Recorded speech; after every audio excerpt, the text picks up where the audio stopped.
Hello everyone! Halloween is just around the corner, and what better awesome costume to do than Jack Skellington and Sally Doll's daughter? I would say she is an even combination of both, but since a doll and a skeleton can't have kids, let's imagine what she could be. A sewn-up cadaver? I like it. Let's do it. Oh look, no makeup! First, I went ahead and already blocked my eyebrows. You're going to want to start with the color white from any of your favorite water-based or cream color makeup. Then with any beauty blender soaked in some water, you can start dabbing on the paint evenly around your face. With this method, you can get less paintbrush streaks in your art, and it'll be easier to buff out any imperfections once the makeup is dry. I found this way to have a better and more even distribution of paint, and even if you flub up in certain spots, you can go back and dab it back on with the right color. Don't forget to go down your neck and as low as you want the paint to go. Once you look like a sickly pale ghost, you can go in with any eyeshadow in matte white. I did not have that, but my NYX Diamond Luster with glittery shimmer works just as well. And you can buff and buff until you're happy. The goal of this is to have a more even and matte skin appearance.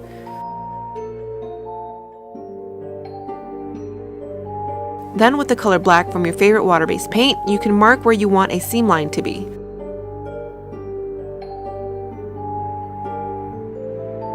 Let's call it a seam line, yes? Okay. I just went back in and made it slightly thicker. Then you can mark your laugh lines by picking a part on your ear and drawing a line from the corner of your mouth to the same point of your ear on both sides. I just went back in and made it slightly thicker. From there, I just decided to draw in my lips with the same paint, but this tends to be really dry, so if that bothers you, any black lipstick will do.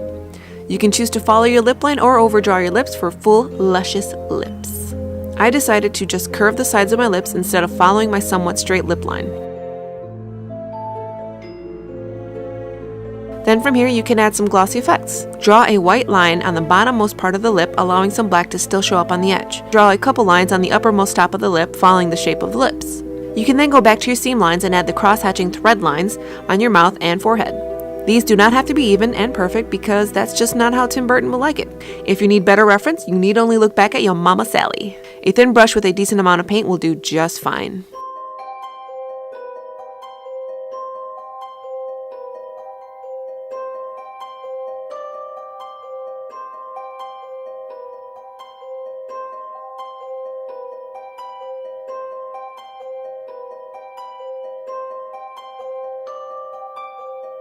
Then you can begin to draw out your eye sockets. With the same thin brush, I decided to draw over my eyebrows and probably an inch below my eyes, pretty much covering up where my natural dark circles would be. Once you're satisfied with the shape, just fill them in. Please be careful with getting this in your eye. Get as close to your eye as you feel comfortable. You can still use any kohl eyeliner to fill in whatever spots you have exposed if you don't feel like you want to get that close to your eye.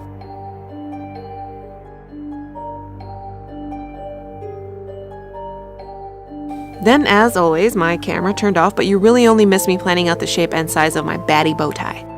You can draw a little cat or bat head on the center of your chest and then draw what could look like duck feet coming out of it. Right? Okay, let's go with that. When you're happy with the shape, just fill it in with black. Then I figured the ends were not long and flowy enough, so I just extended them outwards towards my shoulders. They do not have to be even, and they do not have to match on both sides.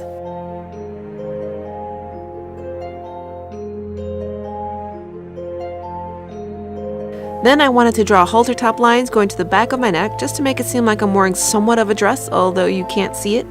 You can fix your lines by just going over them a couple times and widening them.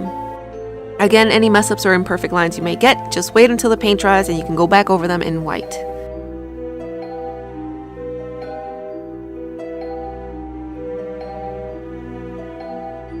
Then I forgot the little tail ends of the bow tie, so I just painted those in.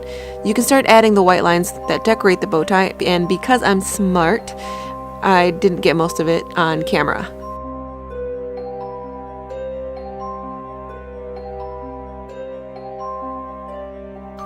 Make sure you give your baddie bow tie little eyes too. With any eyeshadow in matte black, we can finally start the shading.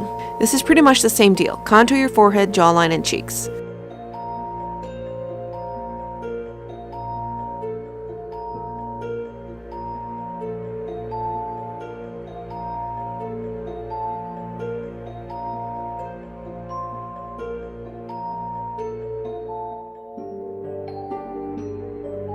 With a thinner, flat brush, you can begin to add some finer details. I wanted to show that her eye sockets were still able to emote just like Jack, so adding a little line or two would show some movement.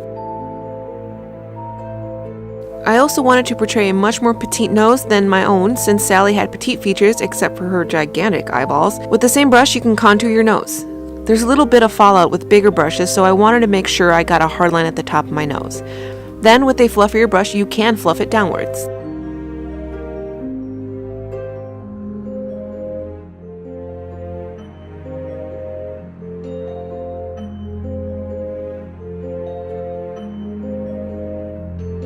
And here's where I finally added my cheek contour.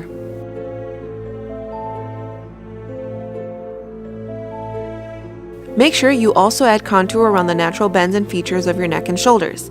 Leaving a contoured face with a flat white body just doesn't seem to match, so you can hold your breath and suck in your throat as best you can while pushing out your muscles or tendons to see where your natural shadows are formed. I know that sounds weird, but if you know what I'm talking about, then you can do that. Did I forget to mention I added a seam line on my shoulder? Yes. Well, I thought that was missing, so you can add a couple more if you like. I also contoured my shoulders and my collarbones. Then, going back in with the thin brush and the matte black eyeshadow, you can go back to the bow tie and let's make it look more 3D. We want it to look like it's coming off our chest and not just flat. Pick a light source and just shadow around the bow tie. Again, I didn't get most of it on camera, so I apologize. I picked the bottom sides of the bow tie and just did that on both sides. Here is where I start to realize my black paint is either getting really old or I used too many layers of it because it started to crack. Of course it would. Then with any soft kohl liner in black, you can tighten your waterline and any other blotchy parts around your eyes. This is much safer than the water-based paint. Then, because Sally has gigantic eyelashes framing her eyes, I thought why not emphasize my lashes. Now looking back at this makeup, I would absolutely, definitely suggest using false lashes to get even bigger and bammier lashes.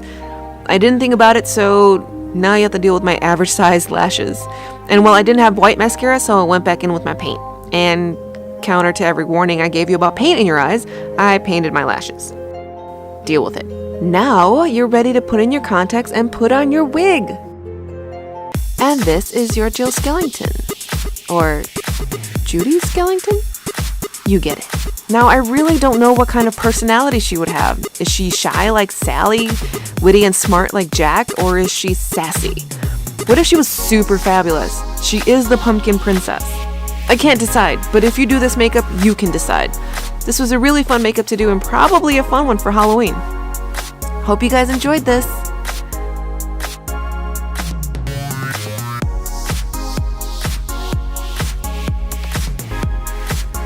Did we do a good job today? Yeah.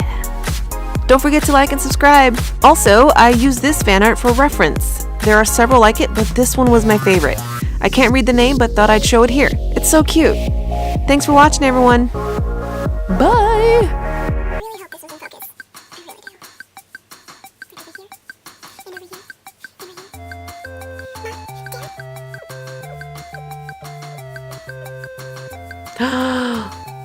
Oh my god, what if Sally was super evil?